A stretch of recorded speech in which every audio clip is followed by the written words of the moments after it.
Germany में Shiv Sena UBT सांसद प्रियंका चतुर्वेदी ने पाकिस्तान की करतूतों का पर्दाफाश करते हुए कहा कि जब जब अधर्म बढ़ा हमने धर्म की स्थापना की है।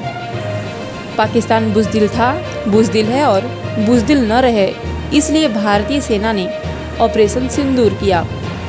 मैं अटल जी की बात दोहराना चाहती हूँ। सरकारें आएंगी जाएंगी, पार्टियाँ बनेंगी बिगड़ेंगी, पर हमारा देश नहीं झुकना चाहिए। This is the last leg of our tour, and this would be incomplete if I don't thank our ambassadors, our high commissioners, our diaspora in all the countries we visited, and we stand here today, most importantly, in solidarity.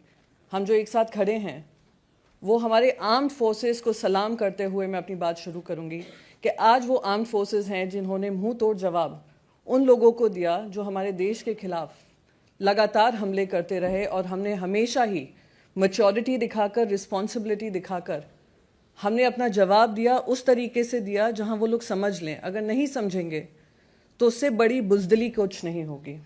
बुज़दिल थे, बुज़दिल हैं, बुज़दिल ना रहें, इसके लिए हमारे armed forces ने operation सिंदूर किया।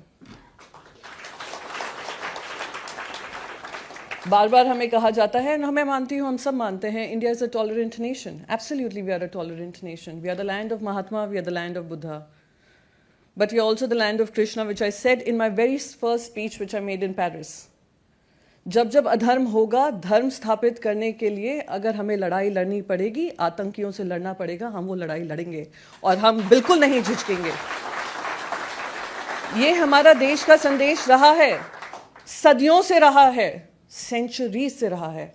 बहुत आए बहुत गए, सबको जवाब हमने दिया। जब जब अधर्म बढ़ा हमने धर्म का स्थापना की है। ये हमारा देश का संदेश है। दूसरी इंपॉर्टेंट चीज़ मैं यहाँ पर कहना चाहती हूँ, और कम शब्दों में ही कहूँगी, बहुत सारी चीज़ें लिख कर आई थी पर अब समय नहीं है। हमने जो ऑपरेशन सिंदूर किया, अपने ही देश में रहकर हमारी आर्म्ड फोर्सेस ने उनके आतंकी हमलों पर, आतंकी जगहों पर हमले किए।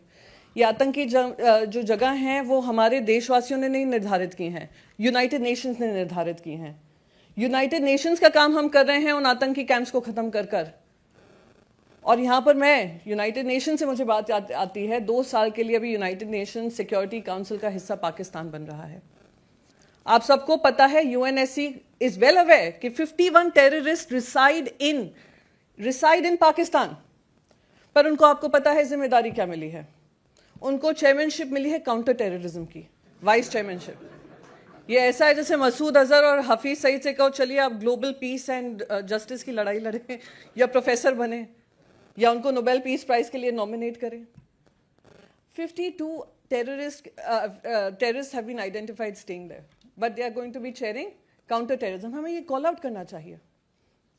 ये सिर्फ हमारा ही देश उसको नहीं भुगत रहा है, पूरी दुनिया उसको भुगत रही है। मसूद अजहर से लेकर आज अगर ये पाए गए अलकायदा के उसामा बिन लादेन, वो वहीं पाए गए।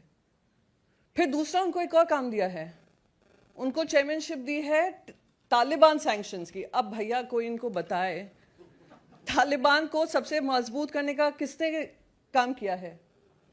कोई नहीं भूले। अगर हम आज विनय नरवल की बात कर रहे हैं जो इस आतंकी हमले में मरे, IC-814 जो हाईजैक हुआ था एयरक्राफ्ट हमारा 25 साल पहले, वहां पर भी एक यंग मैन की डेथ हुई थी जिनकी शादी के लिए वो हनीमून करने काठमांडू गए थे। वही 5 आतंकवादी पाकिस्तान के कंडाहर में रुके थे, और तालिबानियों ने जो टेररिस्ट थे उनको रिहा कराने के लिए पाकिस्तान के साथ, पाकिस्तान के आतंकवादियों के साथ लड़ाई लड़ी थी। आप उनकी चेयरमैनशिप करेंगे? आप क्या संदेश दे रहे हैं दुनिया भर में? मैं बस इसी बात से ख़त्म करना चाहूँगी। आज हम लोग सब, खुशी इस बात की होती है, हमारा डायस्पोरा तो हमारे साथ ही है, जो उन्होंने कोशिश की, उनका जो अंदर का जनरल आसिम मुनीर जो फील्ड मार्शल बन गए हैं, उनका अंदर का जिन्ना जाग उठा था, और उन्होंने वो एक स्पीच दी थी, हिंदू और मुसलमान साथ साथ नहीं रह सकते। आज इंडिया ने ही दिखाया है कि 200 मिलियन मुसलमान हैं और हम साथ साथ रह सकते हैं, और साथ साथ रहकर उनको मुंह तोड़ जवाब दे सकते हैं। उन्होंने कोशिश ये भी की थी कि राजनीतिक जो पक्ष हैं उनको आपस में लड़ाएंगे, पर आज हम सब एक साथ होकर आपके सामने खड़े हैं। और मैं लास्ट अपनी बात इस बात से खत्म करूंगी। मैं उस पार्टी से आती हूं जिस पार्टी ने कहा था जब तक पाकिस्तानी आतंकवादियों को खत्म नहीं करेंगे हमारा कोई रिश्ता पाकिस्तान से नहीं होना चाहिए, ना कोई इकोनॉमिक ट्रेड होना चाहिए, और हम आज भी उस बात पे कायम हैं। गर्व होता है मैं उस पक्ष से आती हूं। पर साथ ही साथ मैं वाजपेयी जी की एक बात से खत्म करूंगी। सरकारें आएंगी जाएंगी, पार्टियां बनेंगी बिगड़ेंगी, पर हमारा देश कभी नहीं झुकना चाहिए, हमारा देश कभी नहीं झुकना चाहिए। आज हम सब ने, आज क्योंकि आखिरी हमारा सेशन है, आखिरी हमारा डायस्पोरा इवेंट है, हम सब ने ये प्रूव किया है। मैं आप सबका धन्यवाद करना चाहती हूँ। उन्हीं बातों से अपनी बात खत्म करूंगी, पर एक बार आप सबसे कहूंगी, जय हिंद की सेना जरूर जोर से बोलिए, जैसे हमारे सैनिक जो बॉर्डर्स पे खड़े हैं उनको ये आवाज आप सबकी वहां तक पहुंचे और वो कहें कि हाँ आज हम सब एक साथ हैं, हमारे डायस्पोरा हो या हमारे देशवासी हो। जय हिंद की सेना।